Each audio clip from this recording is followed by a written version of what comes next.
Hi, welcome to the Leadership with Sonia podcast. Everything leadership, life and learning, plus outstanding interviews with great leaders and humans across the globe. Let's get listening and learning.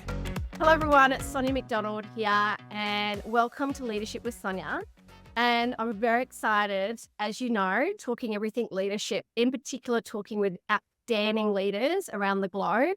And today I have the honor of speaking with the amazing Mary-Beth Hosking.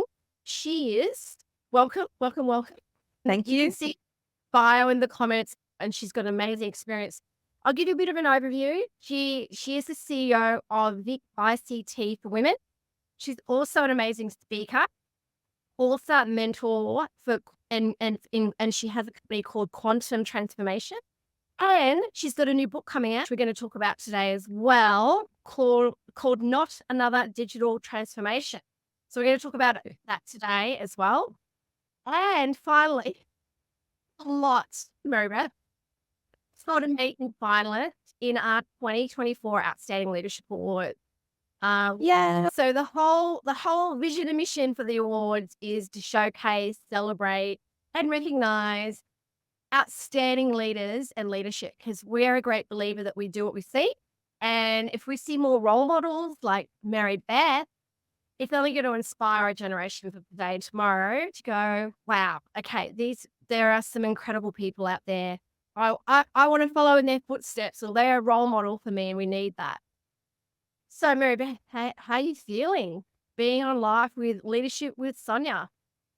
I'm very excited. I'm just so excited, and the awards, just to be a finalist.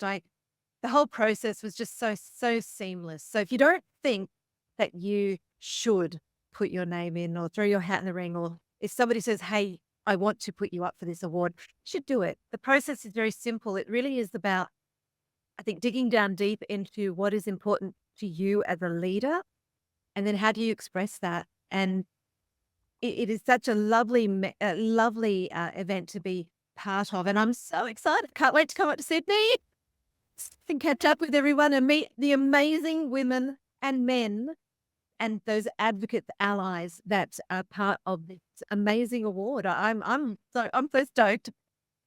I can't tell you. So I'm looking forward to it. It is like we were talking before, and I could feel her excitement is that it is such an amazing platform and event for hope and courage and leadership. So, and I would love to know, like, for leadership, here you are as incredible finalists. Like, what does leadership mean to you? Like, why is it important to you?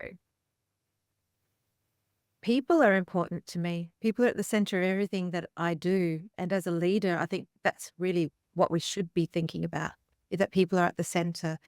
Everything that I do is about enriching the lives of those that work with me. I like to lead from the front. I like to give people a vision so that they've got something to grab onto, so that they know what we're working towards, and ensuring that that vision matches the mission of the organization, and that we can really enjoy the ride together, have some joy at the same time. But leadership for me is really about the individuals. I struggled so much during COVID, not actually being face to face with people, and just that connection. I missed that so much. And so having the ability to go to networking events now, to speak at events, but just to actually speak to people and not have 15 little or 50 different little pictures on the screen that you're trying to sort of look at in an online forum. Just being able to get out and about. There's something quite, exciting, cathartic about it for me. The people are at the center, and that's what leadership is. It is about others. And that's why you're a finalist. And also because you know that you can see that us to lead the way, we have to lead. We have to lead from the front, lead from the back, lead others people. It's about lifting others to be more, do more. And when you start, like I obviously, I was stalking you today. LinkedIn, you've got an amazing career. What did you get into this space? Like, what made you, looking at your life journey, what made you start to work in this space? What was it about this space that attracted you, that this is where you wanted to be a leader in? In technology itself? specifically. I'm just really curious. I kind of get bored, and I started out. So for those on this live chat or this live session, and those that know me know that I started out as a singer. I was a professional singer, and then I wanted to pivot into something else. And there comes a point in your career, and I think we've all felt it, that like the one thing we thought we wanted to do suddenly isn't what we want to do anymore. And it's quite confronting. It's really scary. However, I made a decision. I was known as a singer, and then suddenly I wanted to be something else. And I didn't know what that something else was. And back when I was much younger, to say that, we're not talking about years here. Actually, if I give you this example, you'll go, oh yeah, okay, now we know how old she is. I started temping because I didn't know what I wanted to do. I didn't know what industries, and this is pre-internet. And this is finding a job in the paper, circling it, and then, peddling the street, your resume in hand. So I started working for a temping company, and the very first assignment they put me in was at this little company in South Bank in Victoria, in Melbourne, called Apple Computer. Oh, wow. Yeah, wow. Like now everyone's going like, Apple? Oh my God. However, it was tiny. There was this little office. They had Macintoshes against the wall. This is before you bought PC. This is where if you had an electronic typewriter, you were, like, wow, you must be earning a lot of money to have an electronic. But I worked there for 2 weeks, and it was just all new and interesting.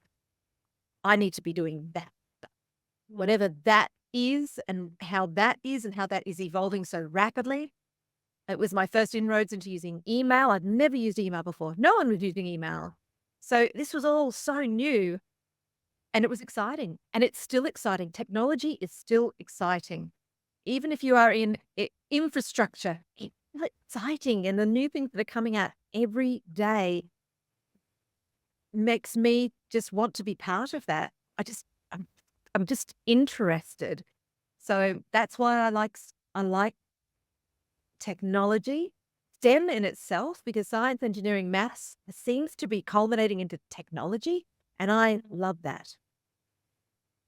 Wow, I can see how really that temp job really shaped who you are today, like where you started at Apple, and look at where you are today, writing a book. Like your career is so now focused in this space. And if you could go back to your younger self during that time, what advice would you give her? I say this, and it's a byline in I've written a number of books. So in my previous book, Excellent. Will you I've done a few things, but don't be afraid to pivot. Be afraid not to. And I say that a lot because complacency, if you let time be the differentiator for you in your career, then you'll never achieve what you want. So don't be afraid of the pivot. Embrace it, plan for it, and then just push forward. Opportunities will arise, and if you're curious enough, grab onto them. Because it's like, a bad haircut lasts 2 weeks, right? And I've cried into my pillow many a time from a bad haircut. However, it's the same with a job. If you take something, it's like, I don't really like this, and I've done it for 3 or 6 months, then move, change, do something else. But don't be afraid of what's out there, because there's so much out there. There is so much out there, isn't there? I think that, I don't know, I look back on my life, and I just think there was so many times I was afraid to have the courage to, as pivot or to make a different choice or take a different path, because I didn't realize the whole world was out there and what opportunities were out there. So I think that's wonderful, wonderful advice. So that book that you wrote, what was it called about? What was the title of the book around the pivot one? That's When Now Means Now. So that's that moment. That moment? You're just like, no, it's now. Now is the time. I have to do something. That's called When Now Means Now. Oh, I love that title. Okay, be a movie. That's a great movie title. Could be. If there's anybody watching that's, a producer, talk to me. Happy to have a chat. Yes, I think and it's great advice as well. That's a great title. So, you being a finalist in these leadership awards and leading the technology space, what would you say to others out there around leadership, particularly if I find a lot of people see leadership as a role or title, and it's not, it's an attitude, it's a choice. If they're wanting to really step up and lead, like advice would you give them? Here you are, like you're the CEO of Vic ITC for women. You're championing a lot of women, like helping women in this space. I know you've got your own business. So here you are, an entrepreneur, you're championing for women, championing for technology. What advice would you give to people out there around leadership? Leadership is really hard and you're always learning. So don't think you're going to go into it and go, well, I've mastered this now. I don't know if you ever master leadership. I've not mastered it. I'm still learning. There are things that I'm learning. And every time I am in a new team, I'm now working with 4 different generations of individuals. So I'm constantly learning, right? So think about it. In my previous role, I had a team of 145 people underneath me, from boomers to Gen X, Gen Y, millennials. And each of them have something that different that they want out of the workplace. Some are more purpose-driven. And depending on where somebody's at in their career life cycle, where they're at in their life, may be looking at, I just want to earn a lot of money right now because I need to get a house. I want to do these sorts of things. So as a leader, I'm constantly learning about individuals and then how a cohort's going to work. And it is incredibly hard to be a leader. So don't go into it thinking that, oh, this is a walk in the park. It is not. But go into it with the right intention. The intention to actively listen and learn from those people around you. I constantly, when I hire for new roles, I'm looking for people that have diversity of thought, that are going to actually really challenge me and challenge my thinking. Because I want to grow too. I don't want to stagnate in this particular role. I want to grow and learn. And that's what you'll get if you're a leader, if you are open to that. So be an open-minded leader with a growth mindset, but don't go into it thinking that it's all about a big paycheck and a title. It is not. Park that to the side because that's not what's important. Think of the individuals in your team.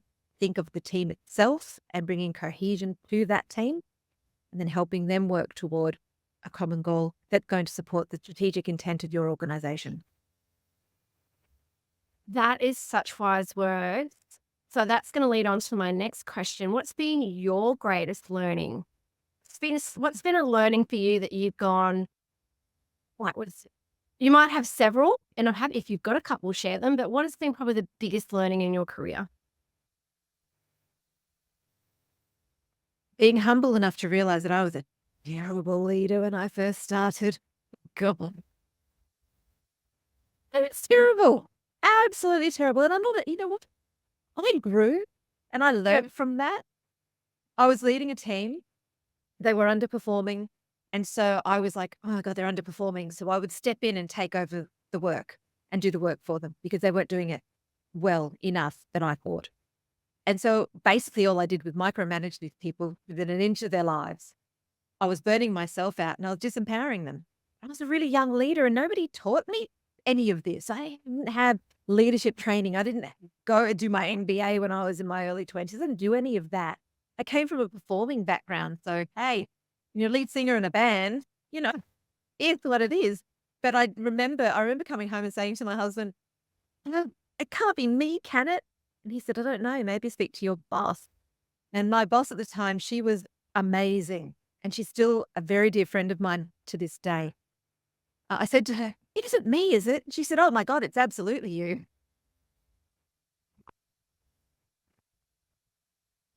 Like, oh my God, is it? And she said, yeah, absolutely. She said, and she gave me some amazing advice.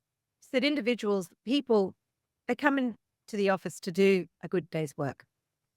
If you don't tell them what a good day's work is and you don't set objectives for them and tell them what to do, then how are they going to achieve that for you? They're never going to be able to do it.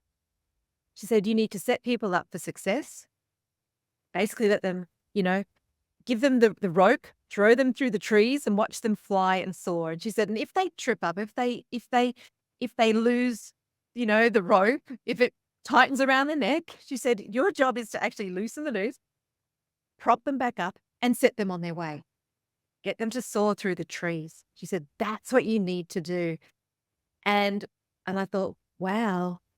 And I started to do that. I just let my team do what they needed to do. I set objectives and I allowed them to grow. I also allowed them to stumble and fall, but in a safe space and a safe environment. That didn't all happen all at once, people. So let's just be real. It didn't all go, Mary-Beth, a light bulb moment, and she became extraordinary leader. No, it took time, and it's taken over 30 years in leadership to really build to a point where I trust that the people that are working with me know what they need to deliver, know what they need to do. And if they stumble, if they fall, pick them up, dust them off and say, okay, that's all right. Let's just, keep moving on. It's an opportunity for them to learn, opportunity for me to learn more. So yeah, I was not the best of leaders when I was much younger. I would like to think that now better. And yeah, that was one big example of a major faux pas.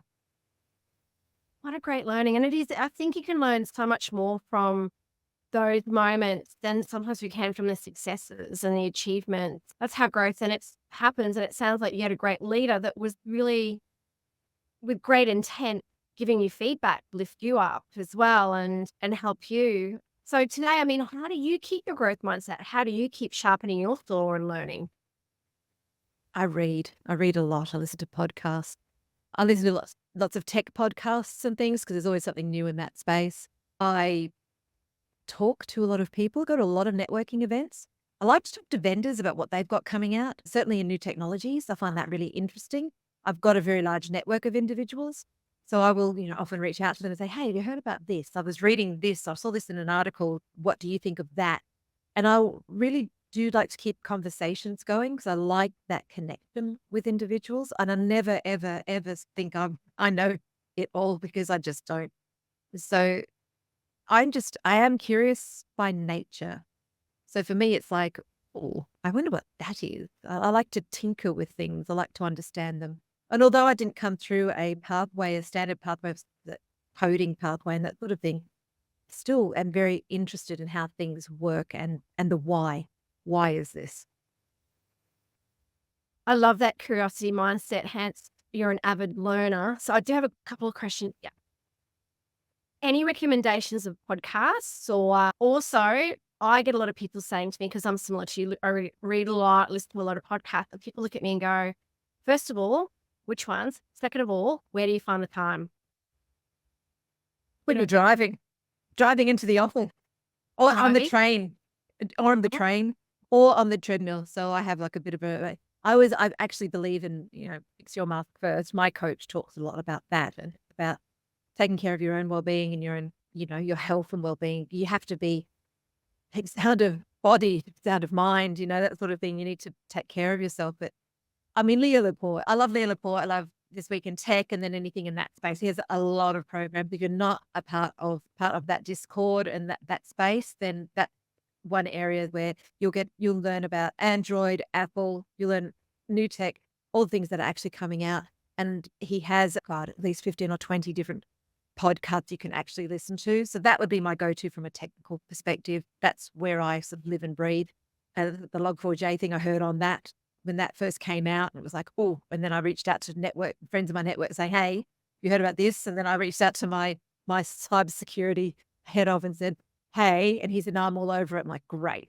So it just, so if you're into tech, then I met Leo Laporte in 2020 when friends of mine and I were traveling through San Francisco and we went out to his studio where you could actually sit in as he was recording the podcast. So it was really interesting. And he has some very, very knowledgeable guest speakers. So that would be my go-to. Wow, I love that. I listen to a lot of audio books and I read. When it comes to business books, at the moment, I'm focusing more around launching my new book and writing my next book. And what does that look like? So I've got a lot of books around that I tend to focus on at the moment because that's what's interesting for me for right now. But then it just depends. It depends on, what what interests me at a point in time. And sometimes people will say, hey, you need to read this book. It's a really good read. So at the moment, though, for me, I'm reading Launched and Published because obviously I'm in that space of about to launch a book. Tell me about your beautiful book, which is a great lead-in. That was my next great lead-in. So should I do this shameless plug? There we are. Shameless plug. Oh, Don't know if you can see it. not another digital transformation. Love that. So it's the 10x generation. Love it. It is. So Tell it's me about- getting to the 10x generation state. So 10x and going exponential in your organization. I wrote that with a colleague of mine, Adi Kalra, and we just were so tired of yet another digital transformation that we decided there has to be a better way. We're not talking about in the book, just to clarify, we're not talking about technology uplift. You kind of need to do that. You kind of need to uplift your technology. You can't sit there with old technology and expect it to work and last. That's not what we talk about. What we are talking about is this idea that all the problems in your organization stem from your technology department not working well together and being, the redheaded stepchild. And as a redhead, I think I can say that. So, well, a redhead today, shall we say. It really is about that whole idea. The problem isn't in a single department. If you get it's an organizational alignment book. So if you get your organization aligned through every tier, whether that be your operational, tactical, or strategic tier, then you'll be able to go exponential. And within the book, if you do download a copy, and I think we'll put that in the link, there'll be a link to be able to download a copy, I'm sure. But if you're not certain, reach out to me on LinkedIn, please. And I'm happy to point you in the right direction to get a free copy of the first chapter. But what we've also done as part of that download is given a sneak peek to how we are explaining the different scenarios. So for a lot of people on this call, if you're in tech, you will have read a book called The Phoenix Project. When Addie and I were writing, we would have this standing arrangement where every Monday morning at 8 a.m. we would meet at a cafe near our office and we would talk all things about the book. And we're trying to work out, what do we do with this? Do we write a narrative? Do we write a story? How do we take people through these scenarios? And we had hundreds of scenarios we wanted to talk about.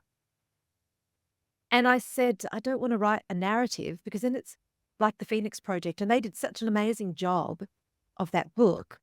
I don't want to be seen as, trying to compete with that because that's not what we want.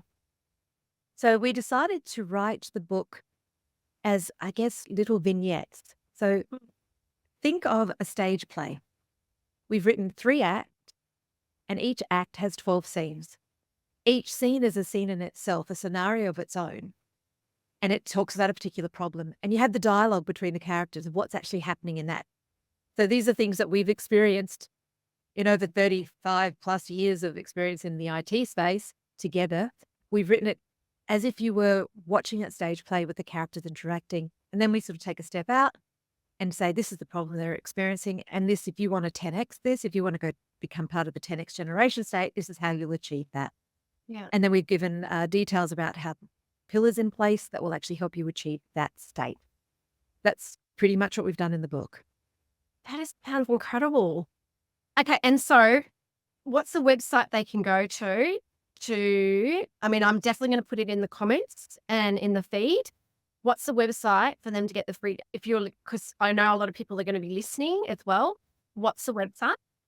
So www.quantumtransformation.com.au/10 XGEN 10X Gen. If you click there, then it will take you through. You can just sign up to the mailing list. We promise, absolutely promise that we will not spam you.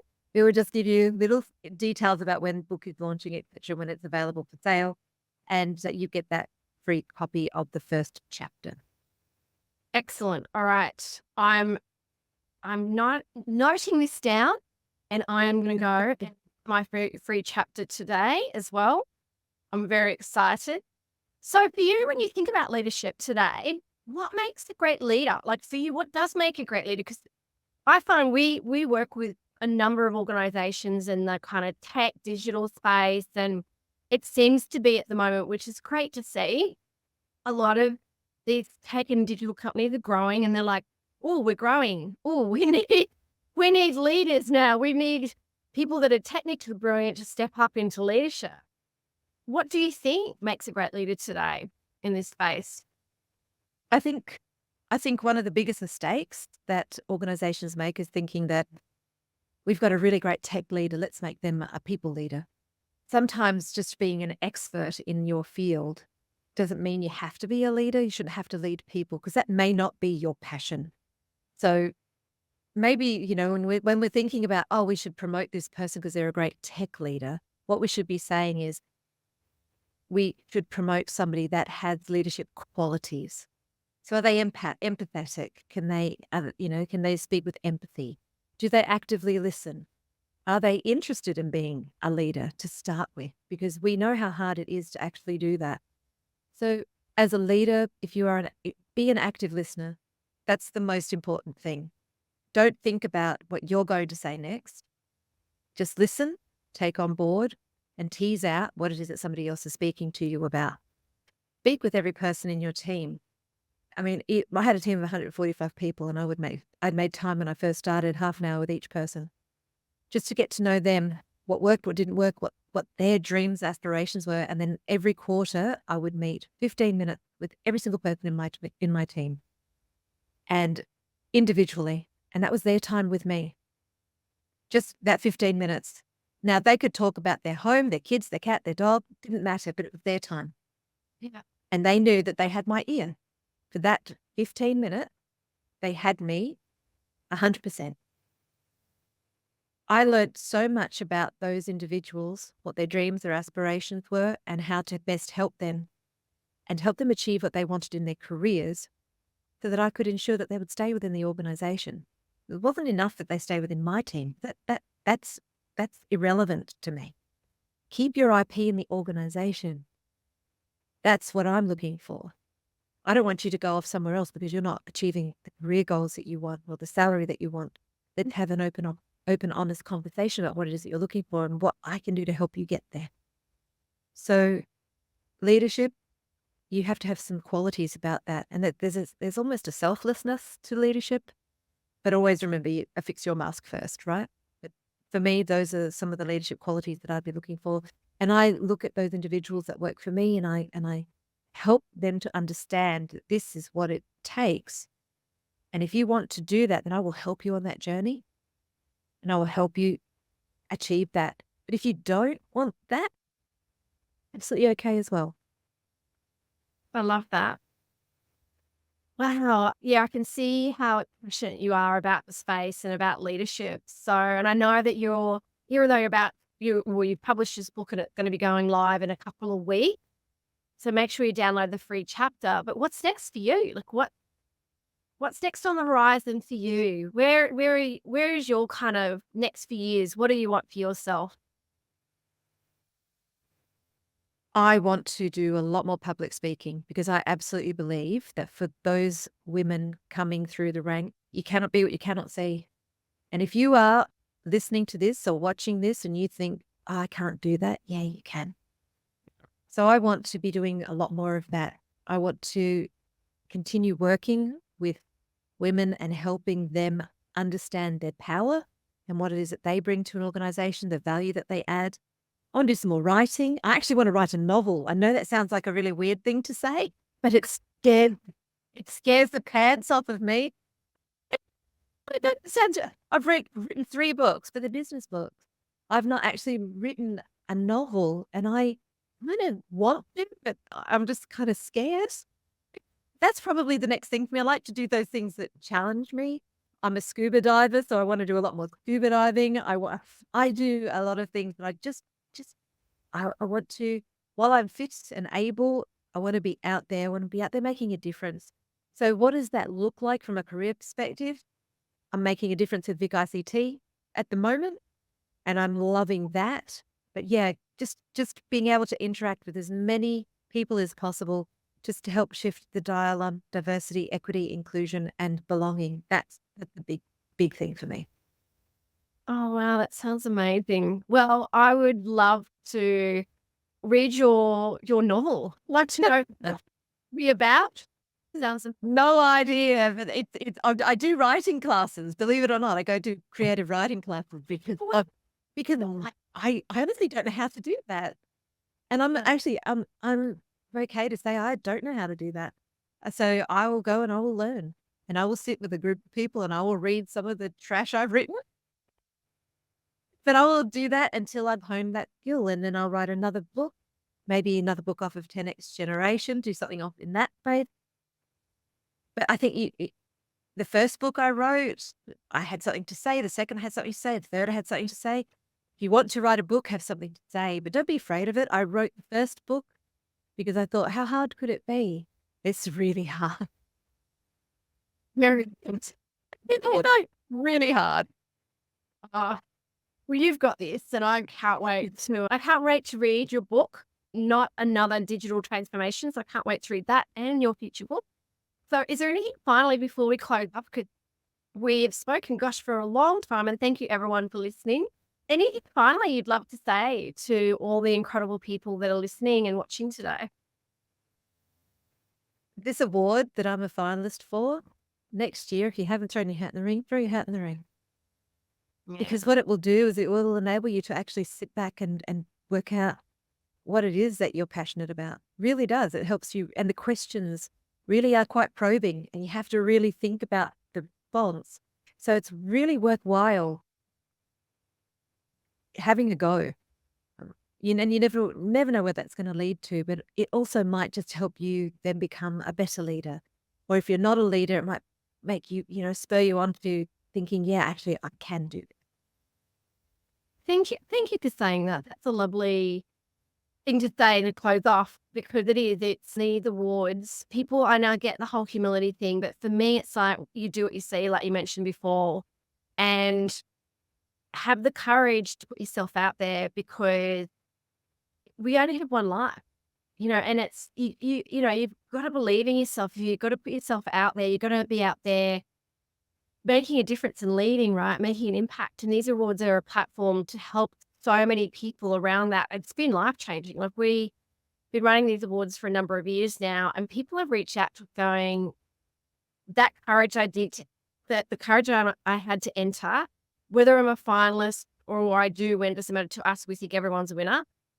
But we and we're all, to me, it's like all of you in the room are great humans. We're a great believer that great leaders make great humans, and great humans make great leaders. So we've been inundated with people that said that awards and that gala event changed my life.